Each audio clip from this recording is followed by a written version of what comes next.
What's up, guys? So it is 11:42. I don't think I filmed anything today, so welcome back in case I forgot. But I'm just going to show you guys how we did today, and then I'm going to talk a little bit about some interesting news with Apple, and then we'll wrap up the video because I want it to be short until I can catch up with the vlogs. So yeah, let's just get right into it and see how we did. All right, so we definitely had a bad day today. Not good. GoPro was our best performer, even though we only made $75 on them, but it did go up 37.5%, which is always a really good return for one day. And then a slew of the stocks went down. Not really worried though. Whoops, sorry, my phone just went off. Not really worried though because, you know, it's Tesla, Universal Display, all the good companies that have pretty good futures, you know, ahead of them. A lot of good prospects with these guys, so it was just a bad day, I think. So let's see how much we actually lost here by clicking this dollar symbol. Alright, $6,000 we lost. Man, that sucks. Yeah, not really good. Not a good day. Let's just check the watch list real quick, and then I'll talk about a couple things I read, some interesting news, and then we'll wrap it up. So we got Ambarella, of course. Now that my contract expired, now it's starting to go up. Figures. There you go there. And then here's the pages that people did bad on. And sadly, Universal Display was on the last page. Oh wow, Domino's Pizza dropped quite a bit. They were in the 200s for a while, and they just kind of... Let's see what happened with them. That's kind of... I haven't really been paying attention to them since I got out of that position. Let's check the 3-month. Ooh, yeah, they had a horrible quarter in July, or a horrible month.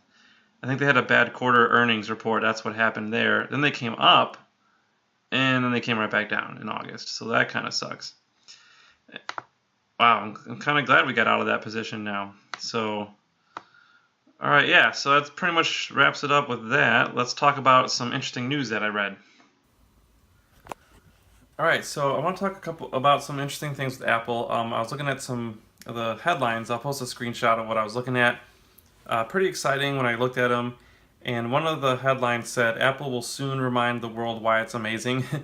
And I think it said like Apple shares are soared or something. I think it meant Apple shares soared from January up until now, because I checked the after hours price on Yahoo Finance and it was down. So I don't know what they were talking about. I think that they were talking about, like I said, January till now, because their shares did do pretty well this year so far. But anyways, the big things, obviously, that they're going to be unveiling at the keynote this September is the new iPhone and the new Apple TV, which will be capable of 4K streaming, which will be awesome, especially if you have a 4K TV, obviously, which I do, and I really want to utilize it because I feel like I haven't even been really using it that much. They also have, you know, that $1 billion that they're investing into original content, so they're going to be a pretty big competitor with Netflix. Not right off the bat, but, you know, they have a lot of money that they can be. So that is really exciting. And the next article said the iPhone 8 Trump tax holiday could mean monster gains for Apple.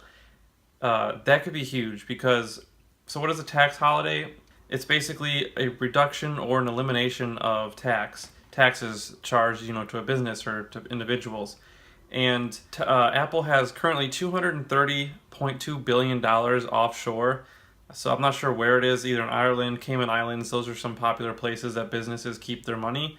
And a lot of the big businesses do have money offshore. Now that could be big. Trump wants to give them a break so they could bring their money back into the country, which is what's known as repatriation, which is where you basically convert, if you have your money overseas, you're converting it from their currency back into US dollars. And the chief economic advisor, Gary Cohn, for the president, he told the Financial Times, this is from the article, the tax cut plans would include a one-time repatriation rate for U.S. companies to bring back money they've kept offshore. And they didn't say for sure what the rate would be, but he said that 10% rate has been discussed. So I believe that would be pretty low, and that would give Apple an incentive to bring their money back into the United States without getting penalized. And they wouldn't be paying too much taxes on it, and they could use that money to, you know, invest into American jobs and other manufacturing things, and the United States government could get some of that money instead of having it being offshore and the United States not getting any of it. So it could be a big benefit to a lot of people if they did that, and that would also send their stocks up a lot. I think stocks in general would go up if they were to get this thing passed. So that is really what all I wanted to talk about. The iPhone hype is just getting so real, and even though our stocks did bad today, I'll post a screenshot of how the stocks finished up. Even though most of our stocks did bad, Apple still went up today, so that was exciting. Hopefully it'll go up on Monday, and then the closer we get to the keynote, I think it'll go up even more. So with that said, I hope you guys had a fantastic week. Please like this video if you did like it, and subscribe if you haven't already. And yeah, we're gonna keep an eye on Apple. I think it's gonna be pretty sweet. So, oh, and the iPhone is rumored to be priced, the new iPhone 8 is rumored to be priced at around $1,000. And I think people are gonna bitch about that at first. They're gonna complain, but then I still think they're gonna line up and buy it. So it's one of those things where, like, yeah, it sucks that it's more money, but you're gonna pay it anyways. If you're set to get the iPhone, you're gonna pay whatever price it is, pretty much, you know, within a reasonable amount.